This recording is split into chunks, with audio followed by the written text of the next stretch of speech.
other shows we have for you to enjoy at myclassicradio.net. The Avengers was most certainly not a household name in South Africa prior to the radio series. With no national television service until 1976, the mechanism simply was not present in the country to show television programs to mass audiences. While many other countries reveled in the filmed adventures of John Steed and company, South Africa was not equipped to join in the fun. The series took Britain by storm and made a major impression in the American markets, being that greatest of rarities, a British series given a network transmission slot. However, as a filmed series, rather than a videotaped one, The Avengers was able to gain a modicum of exposure in South Africa through film rentals. Come and listen at myclassicradio.net. Star, wavy lines, square. 7, 3. CBS Radio and its 217 affiliated stations present the CBS Radio Workshop, radio's distinguished series dedicated to man's imagination, the theater of the mind. Tonight, report on E.S.P, a study of clairvoyance, telepathy, and extrasensory perception, taken from actual case records. Ladies and gentlemen, Mr. John McIntyre. Extrasensory perception, clairvoyance, telepathy, precognition. These are the laboratory words. But in everyday life, you and I are faced with a multitude of strange occurrences. Item: a man is about to board a certain airliner. Suddenly, on a hunch, he turns back to the ticket window and changes to another flight. An hour later, the plane he would have been on crashes into a mountainside. Item: a mother suddenly and unaccountably breaks into tears at the moment her son is killed 1,000 miles away. Reason? Unknown, unexplained. Cross, square. Today, modern scientists are delving deeper and deeper into these mysteries. Star. In the science laboratory of a great Circle. university, a girl sits at a table Cross. and draws cards from an automatic shuffling Cross. machine. On the face of each card is one of 5 Star. possible designs. A Cross. star, a circle, a cross, Square. a square, 3 wavy lines. Without looking at the cards, the girl tries to identify Star. the designs by mental impressions, by clairvoyance. 9. At another table, a man watches dice tumble about in a revolving cage. The man calls out a number. 6. The dice are cast. The number is 6. At still another table, an experimenter stares at a photograph of a tree and tries to project the mental image of this tree to an artist at a drawing board in the next room. These are only a few of the experiments by which modern science hopes to probe into these unexplained phenomena, to solve one of life's greatest riddles. Mr. McIntyre, may I interrupt for just a moment? Certainly. My name is Lawrence Dobkin. Mr. Dobkin? Now, it's my contention most of these things can be explained. Properly investigated with adequate controls, science can show a perfectly normal, logical explanation for almost any of these so-called psychic phenomena. I see. Excuse me, Mr. McIntyre. I'm Russell Thorson, and I'd like to ask Mr. Dobkin a question. Well, go right ahead, Mr. Thorson. Mr. Dobkin, do you feel that science has been able to determine by what means certain men and women are able to consult a forked stick and discover water far underground? You mean a water dowser? Yes. Oh, that's a superstition that goes back to the Middle Ages. I believe it's more than a superstition. I believe it's extrasensory perception. Oh? Gentlemen, may I make a suggestion? Certainly, Mr. McIntyre. The workshop has included the case of a water dowser in tonight's report. For case number 1, we have invited a gentleman who can give us an eyewitness account of how a water dowser works. Mr. Robert Ballin. To begin with, let me say that my experience is limited to the method used by one particular dowser, Mr. Henry Gross, game warden of Biddeford, Maine, probably the country's best-known dowser. 2 books have been written about him by Kenneth Roberts, author of such bestsellers as Northwest Passage and Oliver Wiswell. As a result of reading of Mr. Roberts' books on Henry Gross, I decided to employ him to find water on my farm, which is just outside Manchester, Vermont. Shortly after I bought the farm, in the fall of 1954, the spring that supplied all my water suddenly went dry. Some of my neighbors said nothing could be done about it. Some said I should call in a geologist and try to drill a well. Instead, I got in touch with Kenneth Roberts and Mr. Henry Gross. I asked if Mr. Gross would be willing to come over from Maine and douse my farm. He said he would for a fee of $500 in expenses, and a day or so later he drove up to my front door. He was a man of about 60, a little less than medium height, quiet, soft-spoken country gentleman. I invited him into the house for a cup of coffee, and Mr. Gross explained the conditions that I must agree to. Now, Mr. Ballin, if I tell you where to dig your well, you must dig right there at that spot, and not maybe off a few feet north or south. Yes, I understand that, Mr. Gross. And don't bring in one of those big bulldozers for the digging. Oh? Oh, machine's too heavy. Would mash the earth down so tight it'd crush the veins, send the water off in a new direction. Yes, I could see that it might. All right, we can get started. Most of my farm is on a hillside with a good deal of natural growth. As we walked along, Mr. Gross pulled up a goldenrod plant and bent it into the shape of the letter V. He took one fork of the branch in each hand and held the point directly in front of him in a horizontal position. He aimed slowly to the right, then to the left. Suddenly, the branch dipped downward. Uh-huh. Yes, looks like your old spring, the one that dried out, is straight up the hill. I didn't tell you where it was, did I? Oh, didn't need to. That's where my rod says it is. That's why it dipped.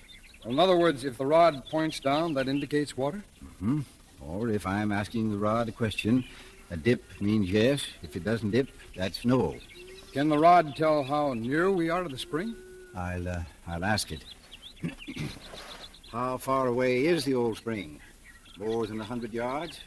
We waited a moment, and then the rod dipped again. More than 200 yards? Another pause, then another dip. More than 500 yards? This time it was motionless. Seems to be less than 500. Is it 450 yards? Is it 460 yards? The questions continued until the rod indicated the old spring was 458 yards up the hill. We then paced off the distance and found it to be 457 yards. Now, considering that a man's stride cannot be exact, the rod's accuracy was phenomenal. Know why this spring went dry? It was off on a tributary, and this long drought parched it out. You think the main vein is still flowing? Mm-hmm. Just a question of finding it. We worked our way down the slope until the divining rod dipped again. Then Mr. Gross began walking back and forth and asking the rod questions. Finally, we had worked ourselves almost up to my back door, and then Mr. Gross laid the rod aside. Mr. Ballin, you've got a good vein. Comes down from the top of that hill. It's about 20 feet wide. The deepest part is 7 feet. And behind your house, it rises to within 4 feet of the surface. Huh? Now, this is the place to dig. You'll find it's excellent drinking water. Fine. It's only 4 feet. I can dig it myself. Sure. Be good exercise. Mr. Gross, 2 or 3 times while you were working, you seemed to break into perspiration and tremble. Mm-hmm. Yeah, it happens now and then. Takes a little out of you when you feel the water. You say feel? Well, that's the only way I can describe it. Well, then you must be able to find the water without using a divining rod. I do sometimes, but the rod is a help. Well, tell me, do you think other dowsers feel water the same way you do? I can't say, but I do know that most of us are outdoor folks. We're at home in the woods and fields. I think that's important. Very important. I followed Mr. Gross's instructions and started digging in the spot that he had indicated. The top earth was dry and caked. But at about 18 inches, the soil was damp. At 2 feet, it was moist. At 3 feet, water seeped into the hole. As far as we could tell, the water vein was exactly at the depth that Mr. Gross had predicted. And now, I'd like to present in person the gentleman who participated in this remarkable phenomenon, Mr. Robert W. Ballin, a vice president of the world's largest advertising agency, the J. Walter Thompson Company. Mr. Ballin. Thank you, Mr. McIntyre. Would you care to make any comments on this case? No, I don't think so, except to say I realize that my experience with Mr. Henry Gross was quite impossible, except for one thing. It actually happened through no other device than one man's unusual powers. Thank you, Mr. Bellin.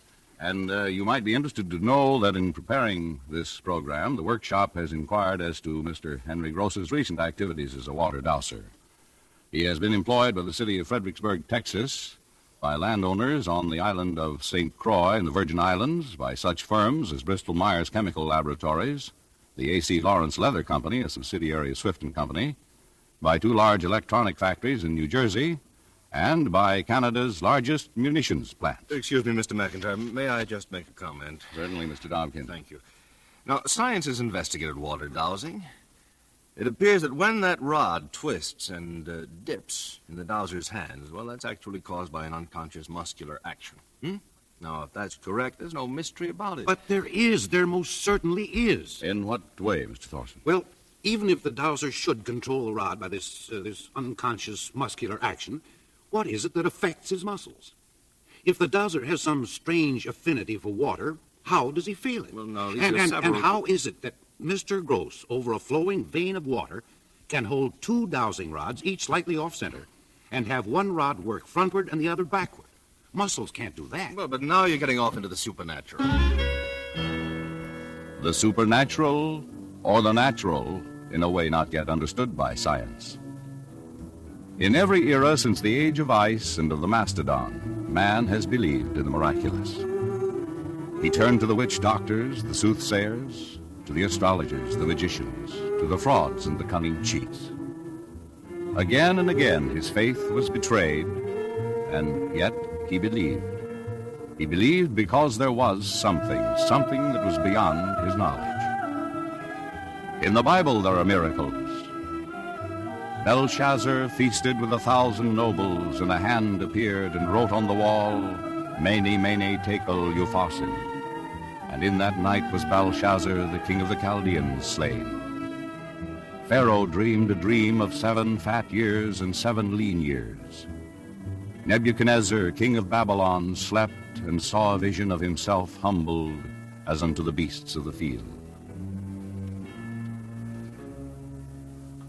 What are these dreams, these visions? To be exact, sir, they're phenomena that come under the heading of precognition. That is to say, the knowing of an event before it actually happens. Now, just a minute. Yes, Mr. Dobkin. At times, science finds it difficult to accept biblical stories as literal fact. They are very effective, yes, as literature. But we can't possibly prove that these things actually did occur. Nor can we prove that they did not, sir. Yes, well, all right. Now we're quibbling. How about some modern examples? Would you accept them? That depends on the quality of the evidence.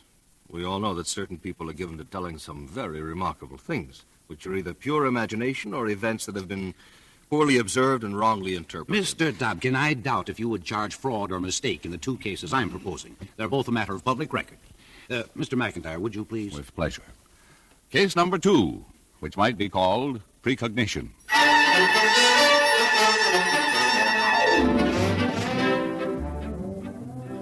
The year was 1858. The Mississippi riverboat, Pennsylvania, was laying over at St. Louis. Among the crew were Henry Clemens and his older brother Sam, Samuel Clemens, who would one day write his way to fame under the pen name of Mark Twain. While the steamboat loaded cargo, Sam went ashore to stay overnight at the home of his sister, Pamela. Early the following morning, Pamela was awakened by a noise downstairs and a voice. Henry! Henry! Pamela reached for her robe and hurried downstairs. She entered the sitting room to find her brother Samuel staring wildly about. Sam, what are you doing up at this hour? It seems so real. What? I was so sure of it, I jumped out of bed and came down to look at him. Sam. When he wasn't here, I thought they'd moved him. Who, Sam? Moved who? Henry. He was dead. Oh, Sam, you were just having another one of your nightmares. It was as real as you are, Pamela. I saw Henry stretched out here in this sitting room. He was in a metal coffin. There was a bouquet on his chest. White flowers. All white. Except for one red rose in the center. It was so vivid. Sam, it was just a dream. Yes. A few weeks later, on June 13th, 60 miles below Memphis, the boilers of the steamboat Pennsylvania exploded. Among the 160 dead was Henry Clemens. In a Memphis warehouse, the victims were laid out in a long line of wooden coffins. There was but one metal coffin. Samuel Clemens stood beside it and gazed down at his brother's body. On the chest was a bouquet of white flowers, all white, except for one red rose in the center. Case number 3. 7 years later, in the second week of April, 1865, another man dreamed a dream. Afterward, he told it to his wife and to his best friend. There seemed to be a death-like stillness about me. Then I heard subdued sobs, as if a number of people were weeping. I thought I left my bed and wandered downstairs. I went from room to room. No living person was in sight, but the same mournful sounds of distress met me as I passed along. I was both puzzled and alarmed. I kept on until I arrived at the east room. There before me was a catafalque on which rested a corpse wrapped in funeral vestments.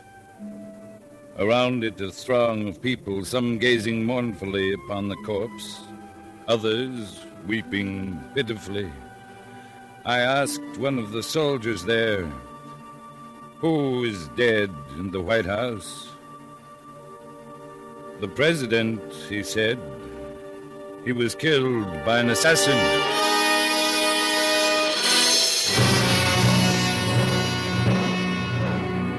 That same week, in April, the man who dreamed that dream, Abraham Lincoln, attended a play at Ford's Theater. Later, his body lay in state in the East Room. Yes. Well, gentlemen? Well, first I'd like to ask Mr. Dobkin if he questions the validity of those two dreams. No, Mr. Thorson. I accept them as correct statements of actual events. Thank you. But now, tell me, have you never had a dream of dying or falling downstairs or being in an auto accident? Oh, I imagine I have. Oh, I know I have. Well, let's suppose that everybody in the United States has had at least one dream of accident or of disaster. That's 165 million dreams. Now, the simple law of averages guarantees that some of those dreams will come true. I think this is a good time to quote Dr. Sigmund Freud. He said, if one regards oneself as a skeptic, it is well from time to time to be skeptical about one's skepticism. and on clairvoyant dreams, he said, just a minute. Mr. McIntyre, would you oblige me again? Certainly. In Vienna, in 1925, Dr. Sigmund Freud, the great pioneer in the science of psychoanalysis, had this to say. If there are such things as telepathic messages, the possibility cannot be dismissed of their reaching someone during sleep. The further possibility arises that telepathic messages received in the course of the day may only be dealt with during a dream of the following night. I hope you paid particular attention to that last part, Mr. Dobkin. There is a possibility that telepathic messages might come to a person only in a dream. Yes, I got that point. All right. Doesn't that suggest something to you? At the very time of President Lincoln's dream, John Wilkes Booth was planning his assassination. Using Freud's theory, Lincoln might have picked up Booth's murderous thoughts by telepathy. Therefore, the dream. Well, it's a startling idea, certainly, but again, there's no possible proof. The world is filled with things difficult to prove. Their mere existences are proof. Well, we scientists have spent centuries studying the animal world. And what do we come up with? A mystery. Item, the homing pigeon. The homing pigeon can find its way back to its home loft over distances up to 100 miles. In some cases, the distance has approached 1,000 miles. Means by which the bird determines latitude, longitude, curvature of the earth, unknown. Item, household pets. Dogs and cats have been separated from their owner and have returned on foot over distances of many hundreds of miles. Bobby, a collie, traveled almost 2,000 miles between the states of Indiana and Oregon. Means of determining direction, unknown. Item, the European eel. The European eel swims from inland rivers into the Atlantic, makes its way 2,000 miles to a deep off the West Indies. There it spawns and dies. The baby eels born off the West Indies return across the Atlantic and ascend the same rivers from which their parents had come years before. Method of finding their way? Unknown. Well, this is all very interesting, Mr. Thorson, but these are things that we call instinct. Yes, and what is instinct? Can science explain it? Well, we're investigating it. And we still don't know. I say that instinct includes clairvoyance and telepathy at work at an animal level. Yes, but that is simply argument. Mr. McIntyre, may we have the case of Lady the Wonder Horse? Certainly. Case number 4. An example of clairvoyance, as told by Mr. Stuart Wyatt.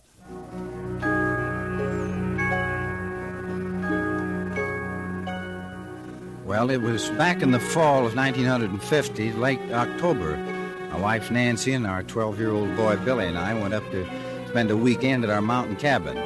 This was back in eastern Tennessee on the shore of a small lake. Late Saturday afternoon, Billy went out in a sailboat. I told him not to because it looked like there was a storm blowing up, but, well, you know how kids are. But, well, anyway, the wind kept getting stronger and stronger, and Nancy and I got worried. We saw Billy trying to take in sail, but he couldn't do it fast enough. Then the mast broke and the boat capsized. I swam out to the wreckage, but there was no sign of Billy. So we telephoned the nearest forest ranger station, and they sent over a couple of men with a search boat. They couldn't find anything either. That night, in the pouring rain, we had over 200 volunteers combing the woods and the shore. They even brought in bloodhounds. But after 2 days of this, the chief ranger, Anderson, was pretty discouraged. Well, we've dragged the lake 3 times, Mr. Wyatt, and still nothing. I'm afraid the body must be caught under the ledge or something where our equipment can't reach it. Looks like there's nothing more we can do. When I told that to my wife, it's a funny thing, Mr. McIntyre. She just suddenly stopped crying. She said, "All right, now it's time to try that horse she'd read about. It was supposed to be able to find missing children, and its name was Lady." I told her it was ridiculous, but, well, we'd tried everything else. The horse which Mrs. Wyatt had read about is Lady, owned by Mrs. C.D. Fonda of Richmond, Virginia. Mr. and Mrs. Wyatt found the 25-year-old mare waiting for them in her barn. In front of her was a strange contrivance of levers and wooden blocks with letters of the alphabet and numbers running from 1 to 10. Following instructions, the Wyatts asked Lady a test question. Lady, tell me, what was my maiden name? The horse moved toward one of the levers. She pressed her nose against the lever, and a block with the letter L came into view. L. E. E, that's right, Lee, Nancy Lee. Oh, this is impossible. Nobody around here knows your maiden name. Lady does. Well... Lady, is my son Billy alive? Lady? A. L. I. Alive. God, oh, God. Lady, where is Billy? Lady, where is Billy?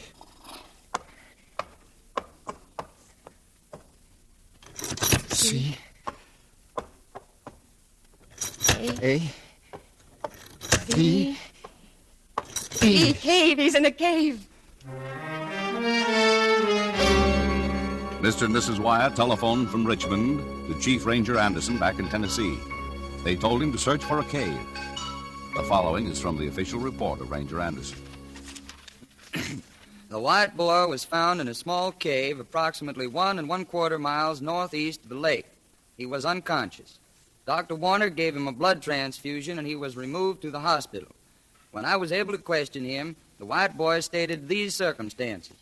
After the sailboat capsized and sank, he swam to the nearest shore. While attempting to return home through the woods, he stumbled into an animal trap.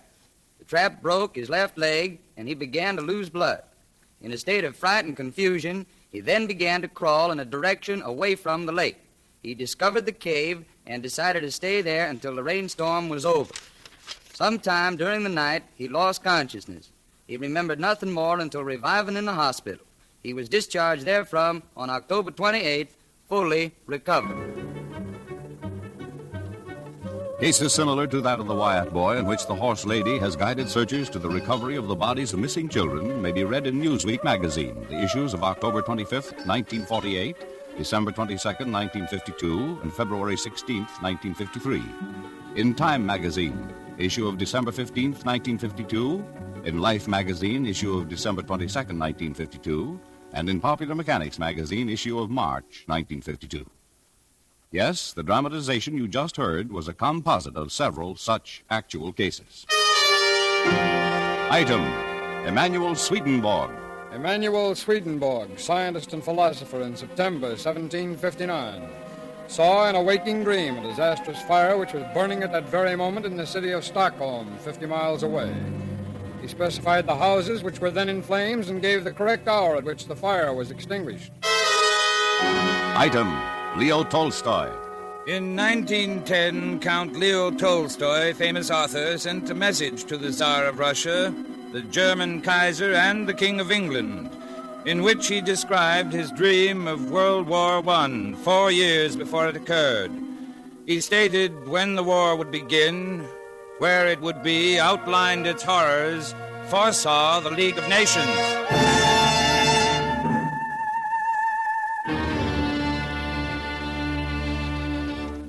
Now, gentlemen, any questions? You, Mr. Thorson? I rest my case. You, Mr. Dobkin? I rest my case. Wavy lines, star, circle. A girl sits at a table and draws cards from an automatic shuffling machine. Circle. By the mathematical laws of Square. chance, she should correctly identify, Wavy without looking at the cards, 5 out of every 25 drawn. Cross. This girl has Square. scored as high as 9 and 15 Star. cards consecutively correct. Star. In one such experiment, the score has Cross. exceeded the laws of chance by odds of Square. 400,000 to 1. Star. In still other cases, Star. the odds have risen to the astronomical ratio of 1 trillion and 1 quadrillion to 1. 6. In laboratories and universities 6. throughout the United States and Europe and South 7. Africa, the research goes on. 12. New light is being shed on the 7. phenomena of telepathy and clairvoyance. The day may be not far distant 5. when science will establish the principles of 11. extrasensory perception and its operation as firmly as the laws which govern nuclear fission. Star. The ideas advanced by 29. Professor Sigmund Freud and by other Square. investigators may yet be Circle. proven fact. Circle. That long before man's first crude Wavy stammerings, long Star. before he first chiseled his ideographs Star. into stone, Star. man communicated to fellow man Star. through thought. Star. Star. Tonight, the CBS Radio Workshop has presented Report on E.S.P., directed by Jack Johnstone. Research and script by Leonard St. Clair. John McIntyre was the narrator. The cast included Lucille Meredith, Lillian Bayef, Don Diamond, Lawrence Dobkin, Russell Thorson, Stacey Harris, Robert Vallon, Forrest Lewis, Sam Edwards, Raymond Burr, and Bert Holland. Original music for tonight's program was composed and conducted by Amerigo Marino, with vocal by Norma Zimmer. The CBS Radio Workshop is produced in Hollywood by William Frug. This is Hugh Douglas inviting you to join us again next week when we present Cops and Robbers, a unique experiment in which real-life detectives use actual police methods to solve a fictional crime. Presented on the CBS Radio Workshop. On the New York Philharmonic Symphony broadcast, presented by most of these same stations this Sunday, you'll hear the second of 2 all-Mozart programs. Bruno Walter will conduct the Mozart Symphony No. 25 in G major, and then we'll present the rarely performed Mozart Requiem. That's this Sunday on CBS Radio. Star. Star. Star. Stay tuned for 5 minutes of CBS Star. News, to be followed on most of these stations by The Jack Parsons Show. 5. 11. America listens most to the 9. CBS Radio Network. 9.